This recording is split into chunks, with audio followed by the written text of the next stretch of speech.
Calculus. And please note here that Mr. Friedland is putting these together, and note that Mr. Friedland has a little bit of an attitude about the second fundamental theorem of calculus. Before we get to the second fundamental theorem of calculus, though, one last note about the method, U-substitution method for solving integrals, right? So everything that we did the last 2 days was about indefinite integrals, integrals where you didn't have a lower or an upper bound. Well, the same exact U-substitution will work for definite integrals, but you just need to be careful about what you refer to as the bounds. So here in this problem, where we're looking for the integral from 0 to 4 of the square root of 2x plus 1 with respect to x, these bounds 0 and 4 are with respect to x. So another way to say that is that we have, see if I can write this small enough, we're saying that we'll start with x equals to 0 as our lower bound, and we'll go up to x equals 4 as our upper bound, right? So let's just, as a way of reminder, review of what we've done. So U substitution would say we start with those three most important letters in mathematics, let. Here we're going to let u equal 2x plus 1. The derivative of that, du dx, is just simply going to equal 2, which then means that dx is going to be equal to du divided by 2. And then we're going to substitute that in to our integral. So we're looking for the integral, and we're going to hold off on the bounds for just a second. Create the integral first. So we're looking for the integral of, there's my u to the 1/2, replace dx with du over 2. And we can simplify that, tidy that up just a little bit. So it's going to be the integral of 1/2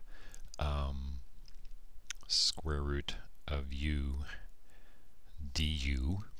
And now let's put the bounds on this. So we've taken this original problem, which is with respect to x, and we've rewritten it with respect to u. So that means that our bounds had better be with respect to u. We want the lower bound to be in terms of u, and we want the upper bound to be in terms of u. Well, if the lower bound is x equals 0, then the lower bound in terms of u is going to be 1, because we plug in 0 here. 2 times 0 plus 1 gives us 1. And the upper bound, x is 4. 2 times 4, 8 plus 1. So the upper bound is going to be 9. So when we do our integration, we're integrating from 1 to 9 with respect to u. And then we just simply go through and solve this. And I'll just leave that as something for you to do. You can actually pause the video right now and give it a shot, and then come back and see whether or not you... And poof, there's the answer. If you've done this correctly, you should have gotten 8 2/3. Alright, so now let's move on to the second fundamental theorem of calculus. Alright, so what happens with the second fundamental theorem of calculus is we're looking to see the pattern with the integrals if we change the upper bound. So you notice in these three examples everything is identical except for the upper bound. First we're looking for it with an upper bound of 1, and then with an upper bound of 2, and then with an upper bound of 3. And where we're headed is we're going to use the upper bound as a variable, and you can see that right down here. Here's our variable. Right? Lower bound is 0, upper bound is the variable, and then this is the integral. So we're looking for the pattern. The second fundamental theorem of calculus is looking for the pattern, to describe the pattern of what happens when we systematically are changing the upper bound. Right? So we're going to go through and do these three problems here. So the integral from 0 to 1 of t squared dt is going to be 1/3 t cubed from 0 to 1, which is going to be 1/3 minus 0, which is 1/3. Right? So answer here is 1/3, and I'm going to actually write this as an ordered pair. Right? So if the upper bound is 1, the value of the integral is 1/3. And then just to remind us of what's going on, we have just found the area down here, right? So this is what we've found right down there, right? So now the second one here, again, we're looking for the integral. It's the same exact antiderivative. This time we're going from 0 to 2, which is going to be equal to 8/3 minus 0.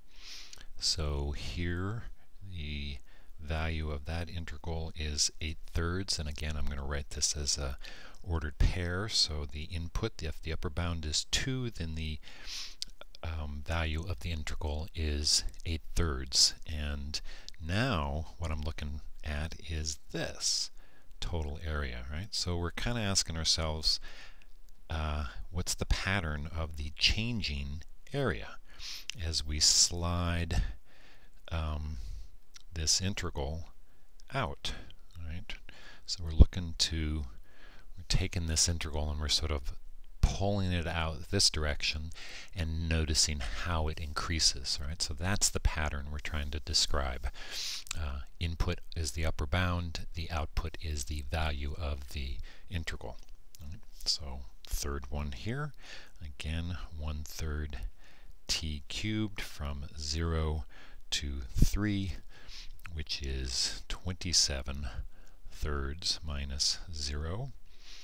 Right, which gets us 9, and again the input was 3 and the output is 9. And over here we're now looking at this area in here.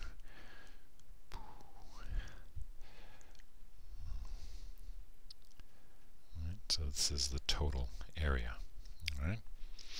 So first we looked at the area from 0 to 1, and then from 0 to 2, and then from 0 to 3. So then in general, right, what we've got here is we're doing 1/3 t cubed from 0 to x.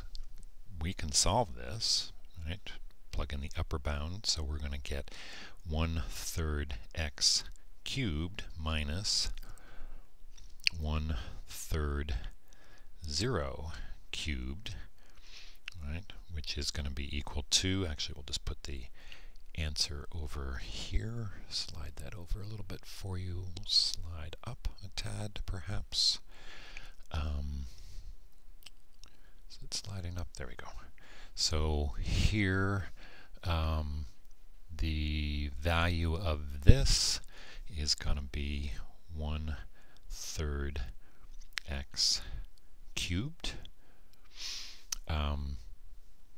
The second one here, notice what's changed here is the lower bound. Lower bound, now I'm starting at 1 going up to x. Again, we can solve this. 1/3 t cubed from 1 to x. we plug in, so we get 1/3 x cubed again, but now it's 1/3 1 cubed, or we get 1/3 x cubed minus 1/3. All right. We could actually, if we wanted to, just write this as minus 0 to kind of keep the pattern going here.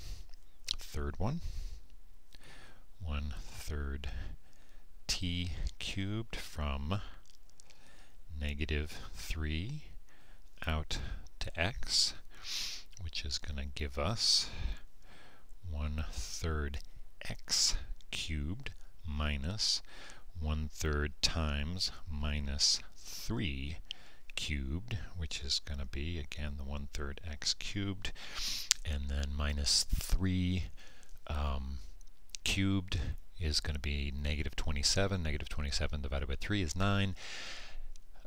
Excuse me, -9. -9, we're subtracting -9. Excuse me.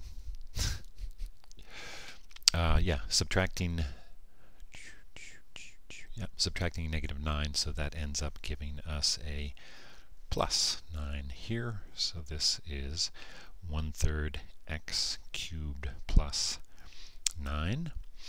And then the general pattern we have going on here, right? So what we're ending up with is, in general, we have 1/3 upper bound cubed minus 1/3 lower bound cubed.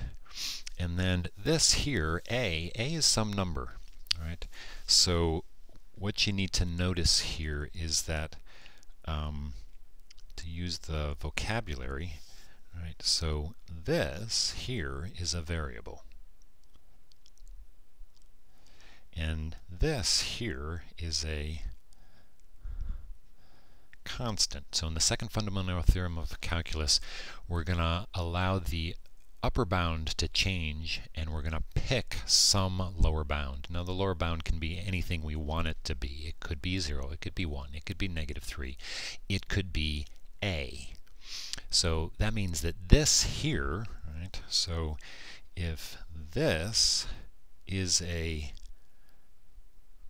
constant, then that means the entire term, 1/3 times constant cubed, right? So this entire term is also a constant. So in general, we can write this in the following manner: 1/3 x cubed plus some constant. I don't know what the constant is. I can just simply call it c. C standing for a constant. Well, the constant is 1/3 of whatever the lower bound constant is cubed. But it's still a constant, so just to simplify things, we're going to call it c. Right? So done with the front side, flip over, I'll meet you on the back side.